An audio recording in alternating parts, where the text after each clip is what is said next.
اهدنا الصراط المستقيم. Bismillahirrahmanirrahim. Assalamualaikum warahmatullahi wabarakatuh. Alhamdulillahi rabbil alamin. Wabihi nasta'inu ala umuri dunya waddin. Asyhadu an la ilaha illallah wahdahu la syarikalah, ilahul awwalina wal akhirin. Wa asyhadu anna Muhammadan abduhu wa rasuluhu shadiqul amin, sallallahu alaihi wa ala alihi wa sahbihi wa man tabi'ahum bi ihsanin ila yaumiddin wa sallama tasliman katsira. Amma ba'd. Ikhwani fid din wa akhwati fillah, a'azani Allah wa iyyakum. Alhamdulillah, pada malam hari ini kembali dengan taufik dari Allah Subhanahu wa taala kita dapat melanjutkan pembahasan kita dari kitab Tauhid alladzi huwa haqqullahi 'alal 'abid, karya Syekhul Islam Al-Imamul Mujaddid Muhammad bin Abdul Wahhab An-Najdi rahimahullahu taala, di mana kita masih dalam bab majaa fi dzabhi li ghairillah, bab keterangan yang datang seputar penyembelihan kepada selain Allah. Nah, yang mana termasuk dari kesyirikan yang berlawanan dengan tauhid adalah tatkala seseorang menyembelih untuk selain Allah.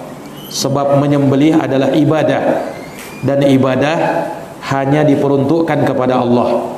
Kapan diperuntukkan kepada selain Allah, maka dia telah berbuat kesyirikan. Ya, maka telah kita bacakan ayat pertama yang dibawakan oleh penulis, yaitu firman Allah Subhanahu wa taala dalam surat Al-An'am ayat 162 163. Allah berfirman, "Qul inna salati wa nusuki wa mahyaya wa mamati lillahi rabbil alamin la syarikalah." Katakanlah, sesungguhnya salatku, sembelihanku, hidup dan matiku hanya untuk Allah, Rabb semesta alam, tidak ada sekutu baginya. Tidak ada sekutu baginya. Maka ini jelas menunjukkan bahwasanya ibadah, entah itu salat, demikian pula sembelihan, hidup dan mati, kita khususkan hanya kepada Allah, tidak kepada selain Allah Subhanahu wa taala. Menunjukkan bahwasanya penyembelihan adalah ibadah yang sangat agung, sebab ia digandengkan dengan ibadah salat. Nah, demikian pula ayat berikutnya yang beliau bawakan di sini, yaitu ayat yang terdapat dalam surat Al-Kautsar, ayat yang kedua. Allah Subhanahu wa taala berfirman, "Fasholli li rabbika wanhar." Jadi kata beliau, wa qauluhu fasholli li rabbika wanhar, dan firman Allah, fasholli, maka salatlah, li rabbika, karena Tuhanmu, wanhar, dan sembelihlah, yakni sembelihlah hewan kurbanmu. Nah, di dalam ayat Allah Azza wa Jalla memerintahkan kita untuk mengikhlaskan salat kita dan sembelihan kita hanya untuk Allah semata, tidak ada sekutu baginya. Iya, fasholli li rabbika. Lam di sini telah berlalu, dia adalah lamul istihqaq, lamul ikhtisas, yakni salatnya kamu harusnya dikhususkan kepada Rabbmu semata, tidak ada sekutu baginya. Demikian pula sembelihanmu kau khususkan hanya kepada Tuhanmu semata, tidak kepada selainnya. Nah, dan di dalam ayat Allah Subhanahu wa taala gandengkan antara ibadah salat dengan ibadah sembelihan. Nah, ini sudah berlalu, tidaklah digandengkan ibadah salat dengan ibadah sembelihan di dalam ayat ini, kecuali menunjukkan ya betapa agungnya ibadah sembelihan.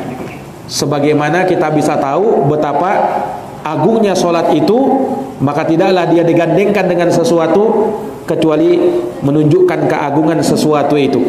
Maka sembelihan digandengkan dengan sholat, maka ini menunjukkan betapa besarnya ibadah menyembelih kurban. Iya.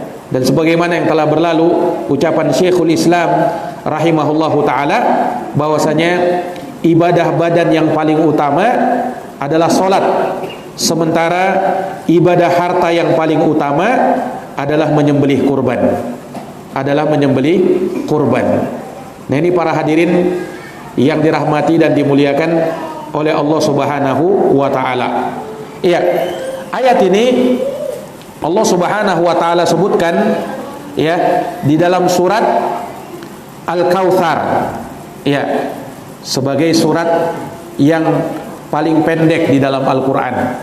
Surat Al-Kautsar. Al-Kautsar itu berasal dari kata Al-Katsir yang artinya sesuatu yang banyak. Surat Al-Kautsar disebut dengan Al-Kautsar karena Allah Subhanahu wa ta'ala memulai di awal ayatnya dengan menyebutkan Al-Kautsar. Inna a'tainakal kautsar. Sesungguhnya kami telah memberikan kepadamu Al-Kautsar, yaitu kenikmatan yang sangat banyak. Nah, para ulama rahimahumullahu ta'ala ya berselisih pandangan terkait dengan Al-Kautsar itu apa maknanya. Nah, ada yang menyebutkan bahwasanya Al-Kautsar adalah kenikmatan yang sangat banyak dengan maknanya yang lebih umum. Iya. Dan sebagian ulama menyebutkan bahwasanya Al-Kautsar adalah nahrun fil jannah. Dia adalah sungai di dalam surga. Sungai di dalam surga. Dan ini sebagaimana sahih dari Aisyah radhiyallahu anha, Ibnu Abbas dan juga Ibnu Jubair. Nah, ini ikhwani fiddin azani Allahu wa iyyakum. Kemudian ada pendapat yang ketiga yang menyebutkan bahwa Al-Kautsar adalah telaga Nabi sallallahu alaihi wasallam yang nanti ada di padang mahsyar. Jadi ada tiga pendapat di kalangan ulama tentang Al-Kautsar itu apa maknanya. Sebagian ulama berpendapat Al-Kautsar adalah al-khairul katsir, kebaikan yang sangat banyak. Nah, dan yang dimaksud dengan kebaikan yang sangat banyak fid dunya wa fil akhirah, baik di dunia maupun di akhirat. Yani Allah Subhanahu wa ta'ala telah memberikan kepada nabinya kebaikan yang sangat banyak ketika di dunia. Allah Subhanahu wa ta'ala berikan kepada beliau kemuliaan akhlak, ya. Demikian pula Allah muliakan nabi dengan nubuah dan risalah. Allah jadikan beliau sebagai nabi dan utusan Allah. Dan Allah Subhanahu wa ta'ala khususkan untuk Nabi sallallahu alaihi wasallam banyak kekhususan yang tidak diberikan kepada para nabi dan para rasul sebelumnya. Ya, Nabi diutus kepada seluruh umat manusia, sementara para nabi dan rasul yang lain hanya diutus kepada kaumnya sendiri. Ya. Adapun Rasulullah diutus kepada seluruh umat manusia. Itu di dunia, dan masih banyak lagi keutamaan beliau. Nah, sebagai makhluk yang paling utama, nabi dan rasul yang paling mulia. Ya, adapun di akhirat, maka kebaikan yang sangat banyak Allah juga berikan kepada Nabi Muhammad sallallahu alaihi wasallam. Di antaranya adalah asy-syafa'atul uzma, syafaat yang besar, yang mana tidak ada yang mampu memberikannya kecuali hanya Nabi kita sallallahu alaihi wasallam. Nabi dan rasul yang lain berudzur, tidak mampu memberikannya. Ya, yang mampu memberikannya hanya Rasulullah. Ana laha kata beliau, saya yang berhak memberikannya, saya yang berhak memberikannya. Nah, ini ikhwani fiddin azani Allahu wa iyyakum. Demikian pula termasuk yang Allah Subhanahu wa ta'ala khususkan untuk nabinya sallallahu alaihi wasallam adalah telaga yang ada di padang mahsyar. dan juga sungai yang ada di dalam surga. Nah, itulah dua penafsiran yang datang dari kalangan para ulama setelahnya yang menafsirkan bahwasanya Al-Kautsar adalah telaganya Nabi sallallahu alaihi wasallam. Iya, dan sebagian menyebutkan Al-Kautsar adalah sungai yang ada di dalam surga. Nah, pada hakikatnya ya, penafsiran tersebut tidaklah bertentangan satu sama lain, justru saling menguatkan satu sama lain. Ikhwani fiddin, a'azani Allah wa iyyakum, disebutkan di dalam hadis yang diriwayatkan oleh Imam Muslim dari sahabat Anas bin Malik radhiyallahu anhu. Anas bin Malik bercerita, baina Rasulullah sallallahu alaihi wasallam data yaumin baina adhhurina, bahwa tatkala Rasulullah sallallahu alaihi wasallam berada di tengah-tengah kami suatu hari, id ughfiya ighfa'atan, tiba-tiba Nabi SAW tertidur, thumma rafa'a ra'sahu mutabassima, kemudian Nabi SAW bangkit dari tidurnya sambil tersenyum. Nabi sambil apa? Tersenyum. Fakulna, maka kami para sahabat bertanya kepada Nabi, ma adhakaka ya Rasulullah, apa yang membuat anda tersenyum ya Rasulullah, apa yang membuat anda gembira tertawa ya Rasulullah? Maka Rasulullah bersabda, qala unzilat alayya anifan suratun, telah diturunkan kepada saya, kata Nabi, barusan tadi satu surat. Satu surat, yang surat ini sebagai kabar gembira untuk Nabi. Maka Nabi pun membaca surat Al-Kautsar, bismillahirrahmanirrahim, inna a'tainakal kautsar fasalli lirabbika wanhar inna syani'aka huwal abtar. Nah, inna a'tainakal kautsar, sesungguhnya kami mendatangkan kepadamu wahai Muhammad Al-Kautsar, yakni kenikmatan yang sangat banyak, telaga yang ada di padang mahsyar atau sungai yang ada di dalam surga. Iya.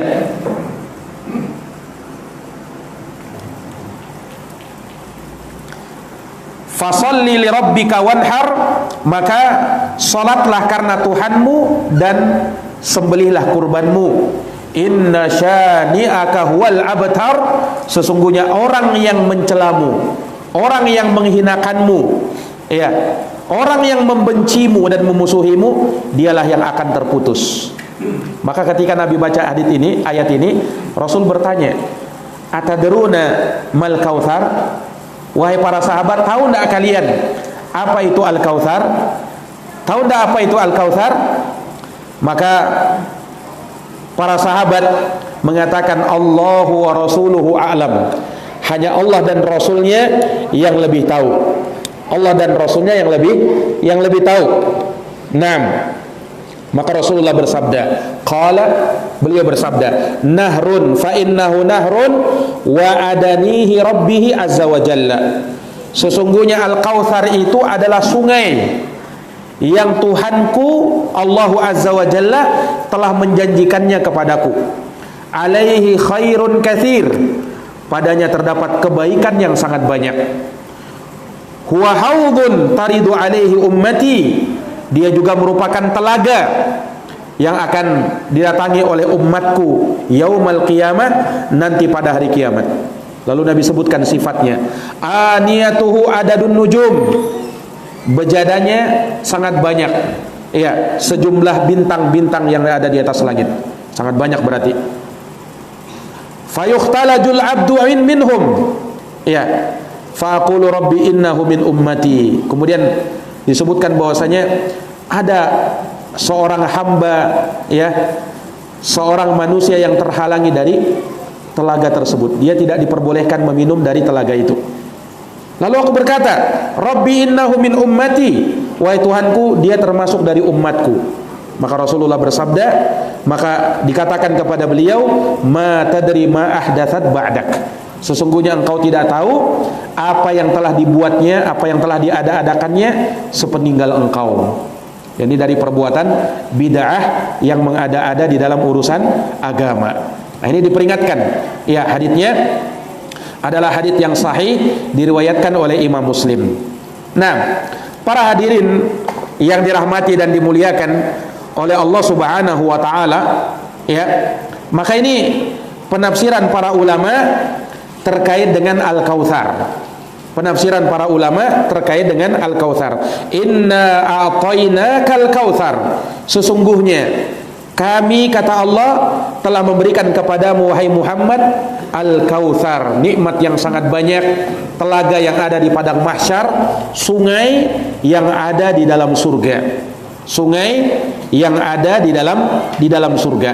Nah, disebutkan dalam beberapa riwayat, ya, seperti dalam Sahih Al-Bukhari dan Sahih Muslim, bahwasanya Rasulullah menyebutkan telaga dan sungai surga yang diberikan untuk beliau itu dapat diminum oleh umatnya.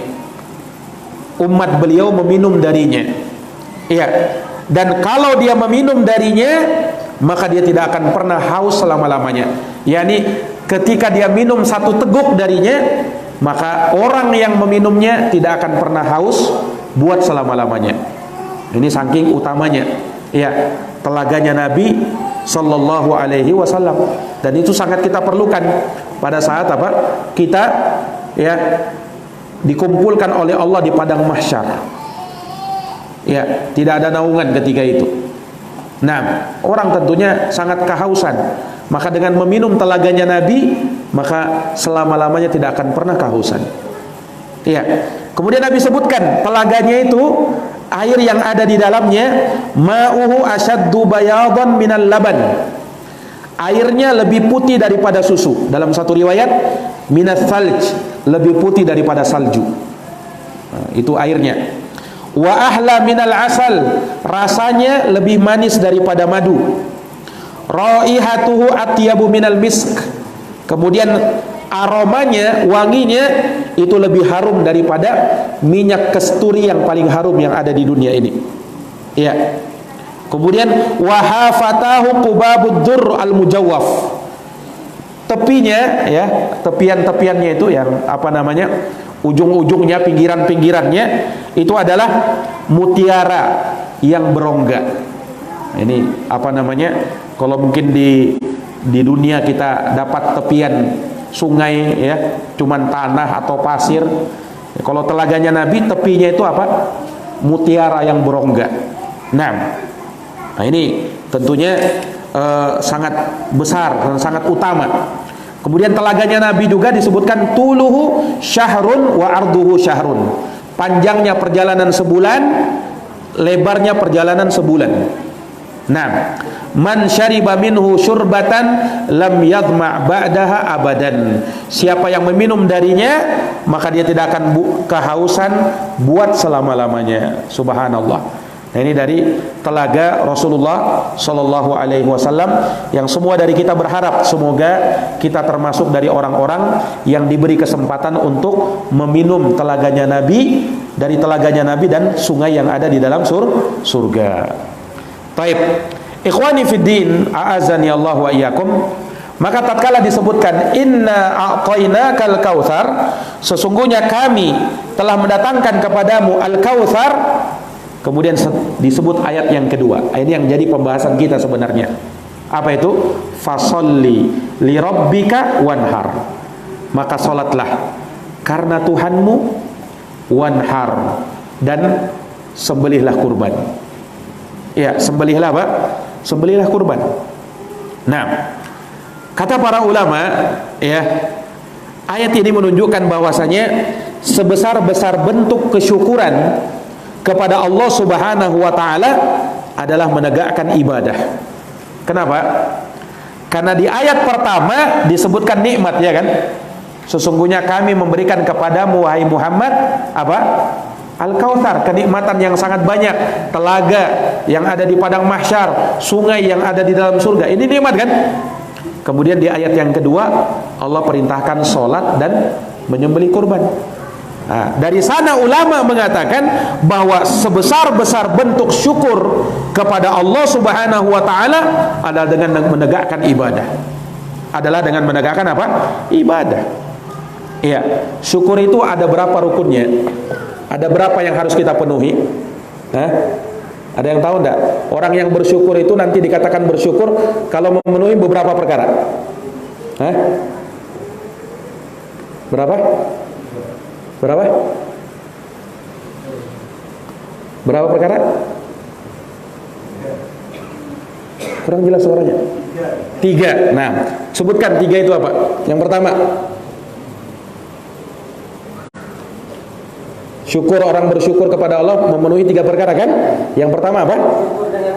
Bersyukur dengan hati. Yang kedua, bersyukur dengan lisan. Yang ketiga, bersyukur dengan perbuatan. Masya Allah, barakallahu fikum. Ini dia baru. Jadi bersyukur kepada Allah itu harus bersyukur dengan hati, lisan, dan anggota badan. Iya, artinya kalau orang mau bersyukur kepada Allah, tidak cukup sekadar ucapan alhamdulillah. Nah, orang kan kalau coba syukur kepada Allah, alhamdulillah, alhamdulillah, itu baru ucapan tahmid namanya itu, belum syukur. Kalau orang bersyukur itu harus dia penuhi 3 syarat. Yang pertama kan apa tadi? Hati. Hati harus mengakui bahwa nikmat itu datangnya dari Allah Subhanahu wa taala. Wa ma bikum min nikmatin faminallah. Semua nikmat yang ada pada dirimu, ada pada orang lain, itu semuanya datangnya dari Allah Subhanahu wa taala. Nah, kemudian dengan lisan memuji Allah, dapat nikmat apa? Dapat nikmat alhamdulillah, ya kan? Kemudian perbanyak zikir kepada Allah, perbanyak sebut nikmat. Wa amma bi ni'mati rabbika fahaddis. Adapun terhadap nikmat Tuhanmu, sebut dia. Alhamdulillah saya dapat nikmat, ya. Alhamdulillah Allah berikan kemudahan kepada saya, nikmat ini dan itu. Sebut-sebut dia. Itu sebagai bentuk syukur. Nah, kesyukuran yang paling besar yaitu kesyukuran apa? Kesyukuran dengan anggota badan. Bagaimana kesyukuran dengan anggota badan? Bagaimana caranya bersyukur dengan anggota badan? Siapa yang bisa jawab? Ya, dengan ibadah secara umum, ya kan? Dengan ibadah, sholatlah, kemudian menyembelih kurban, ya, dan semua bentuk ibadah, semua bentuk ibadah. Nah, itu sebesar-besar kesyukuran kepada Allah. Nah, jadi bukti ya kita itu menjadi hamba yang bersyukur ketika kita beribadah. Jadi orang itu tidak dikatakan bersyukur kalau belum beribadah. Kalau sudah beribadah, nah baru bersyukur kepada Allah. Makanya Nabi SAW kan ketika beliau sholat, ya, dan memperbanyak sholat, kenapa? Ya karena beliau mensyukuri nikmat Allah. Nah, beliau mensyukuri nikmat Allah. Afala akunu abdan syakura, kata Rasulullah. Tidakkah saya ini menjadi hamba Allah yang bersyukur? Saya mau jadi hamba yang bersyukur kepada Allah.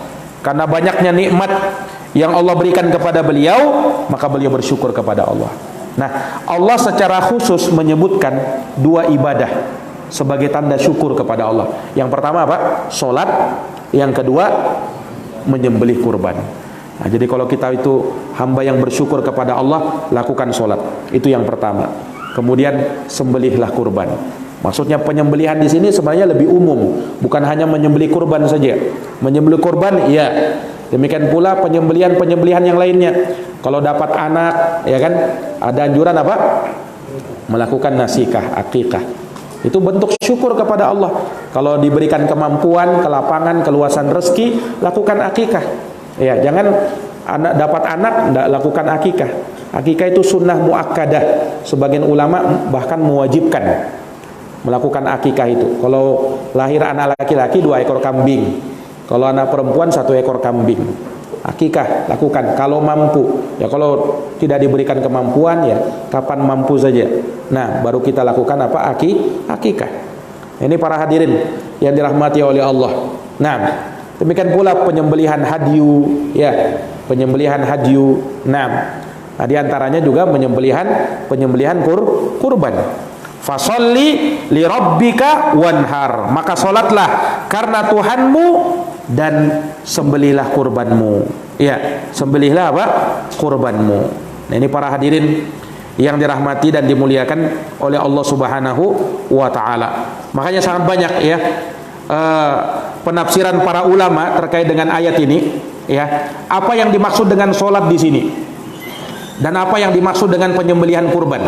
Sebagian ulama menyebutkan bahwa yang dimaksud dengan sholat di sini adalah sholat fardu 5 waktu.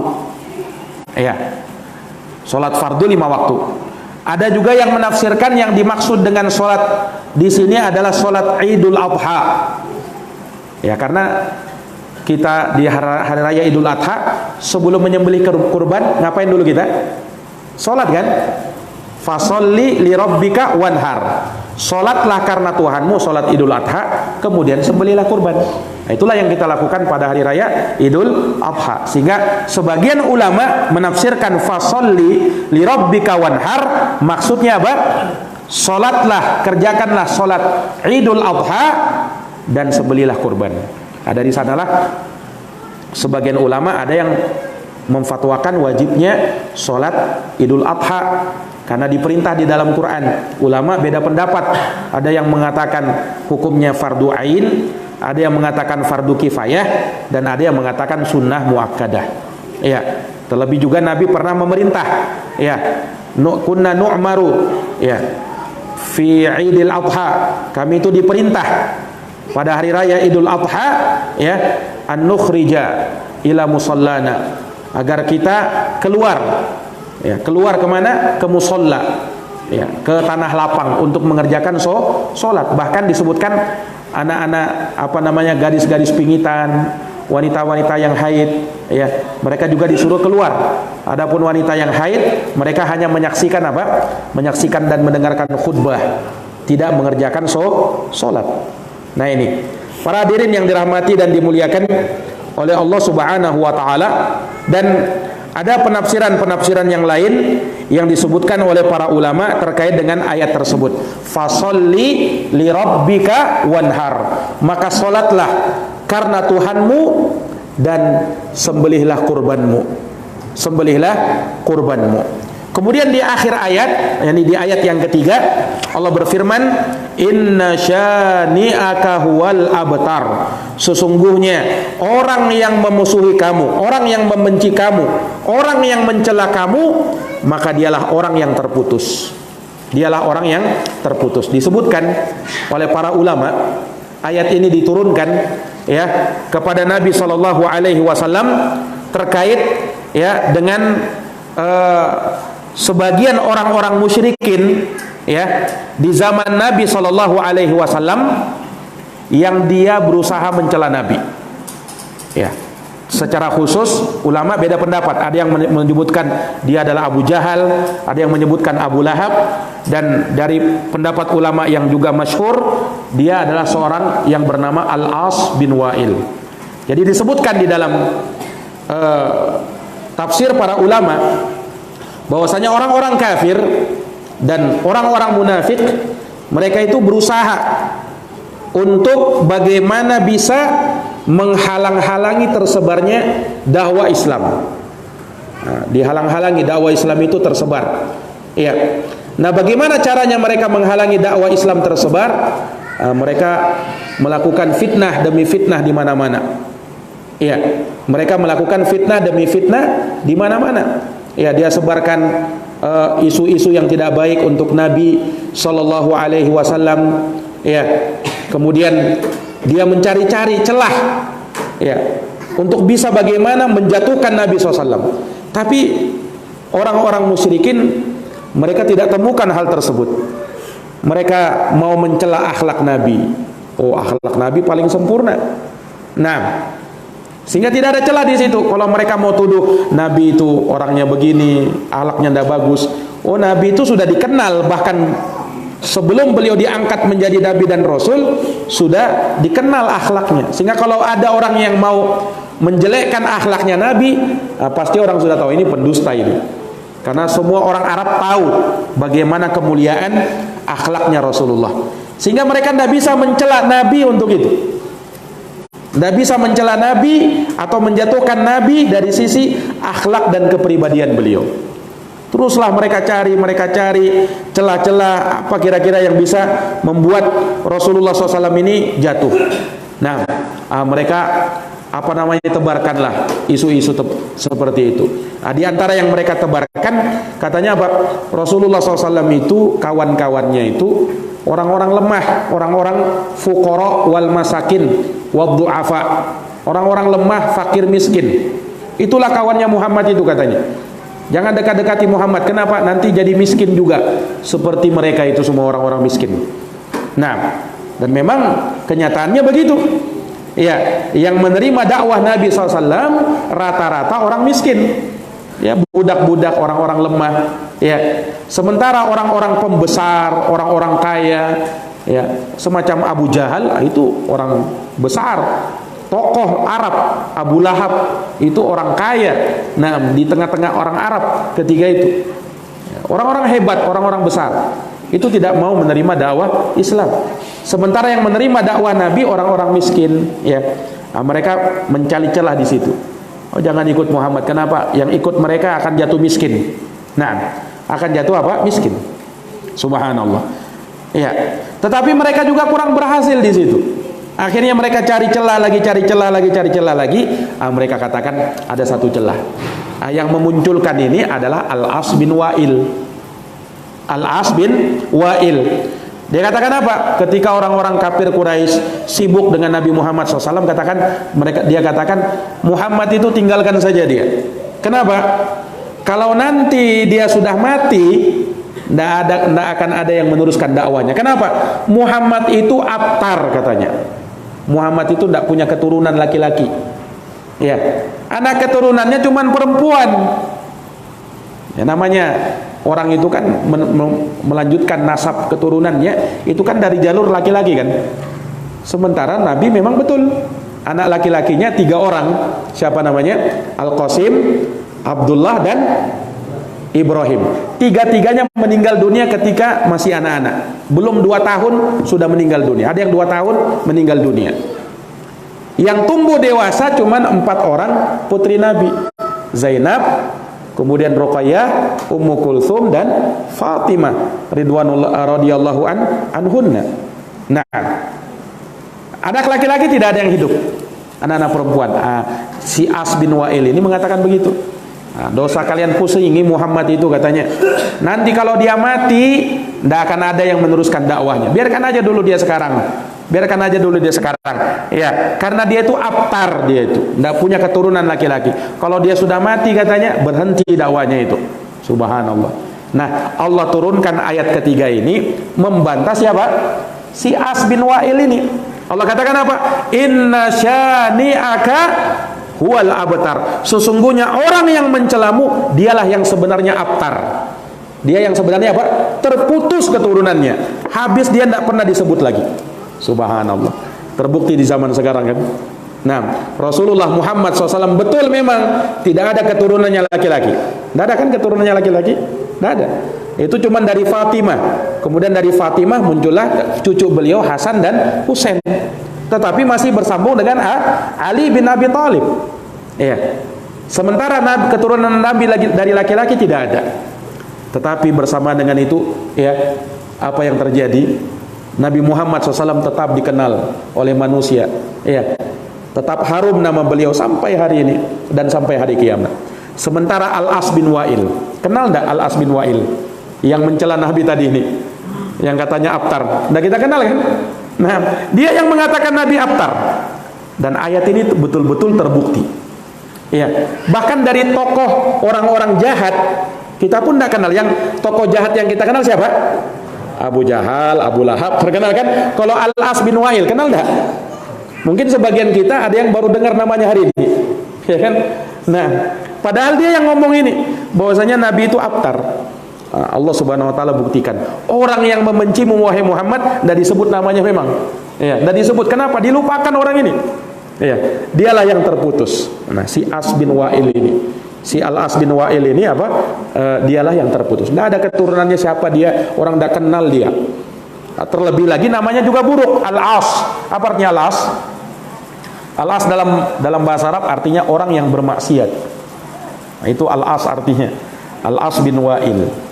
Subhanallah. Nah, ini para hadirin yang dirahmati dan dimuliakan oleh Allah Subhanahu wa taala, menunjukkan memang ya orang-orang yang mencela agama ini maka pasti dia akan terputus. Nah, kata para ulama, ini ayat ya bukan hanya berlaku untuk Nabi sallallahu alaihi wasallam. Bahkan semua yang mengikuti jalannya Nabi.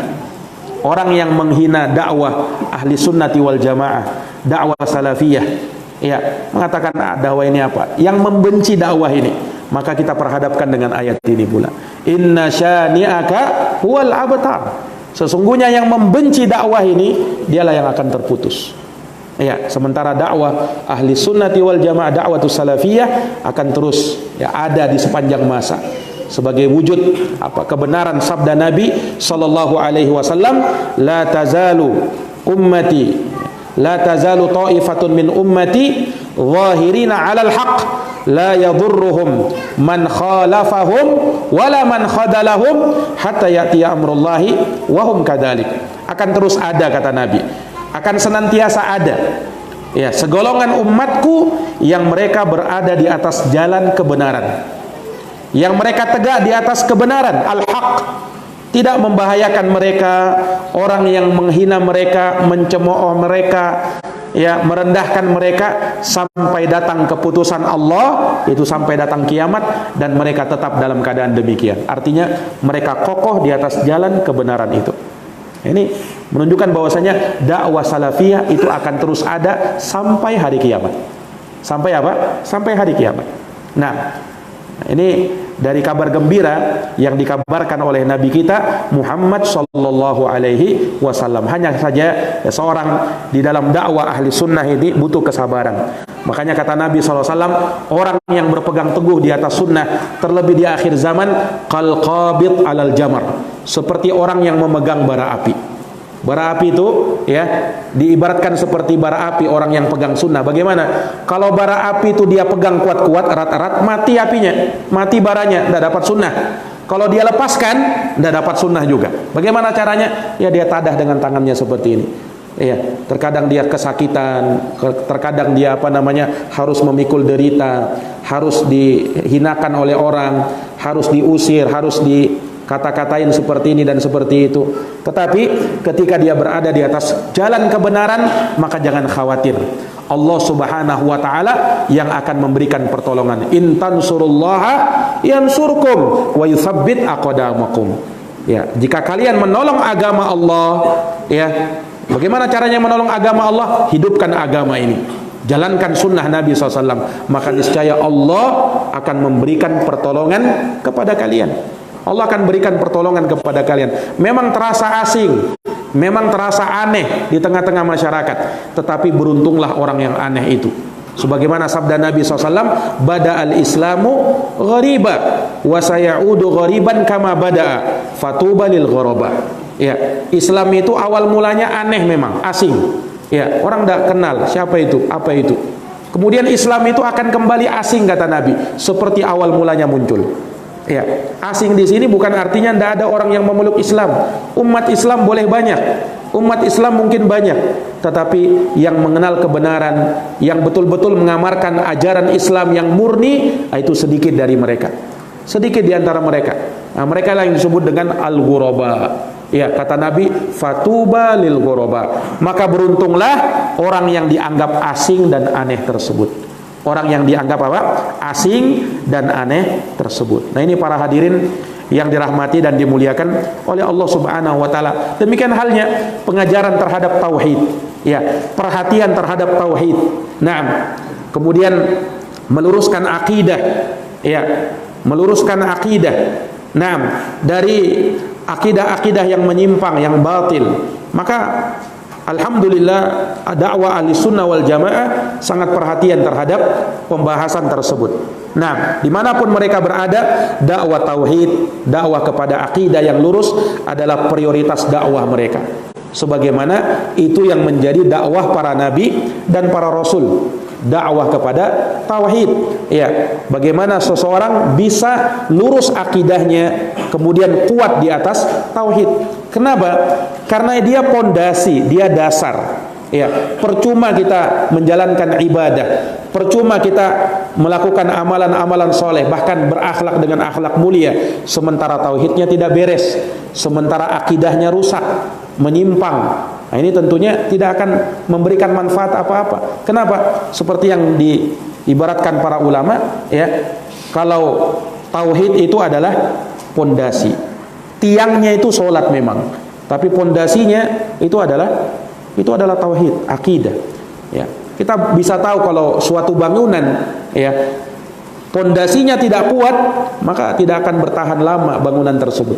Nah, dia akan bertahan lama kalau pondasinya kuat. Ya, maka perlu kita luruskan dan perlu kita benahi akidah kita, tauhid kita, ya. Dan itu yang walhamdulillah ada dari masa ke masa, dari dakwah ahli sunnah wal jamaah, mereka perhatian kepada urusan tauhid, ya, mereka perhatian kepada urusan akidah, yang akan memberikan keselamatan pada dirinya di dunia dan di akhirat. Makanya para hadirin yang dirahmati dan dimuliakan oleh Allah Subhanahu wa taala, ya, disinggung tentang masalah penyembelihan di dalam bab ini, ya, karena memang terkait dengan penyimpangan yang terjadi, ya, pada saat manusia menyerahkan penyembelihannya kepada selain Allah Subhanahu wa taala. Dalam keadaan kita tahu bahwa menyembelih itu ibadah, dan ibadah harus diperuntukkan hanya kepada Allah.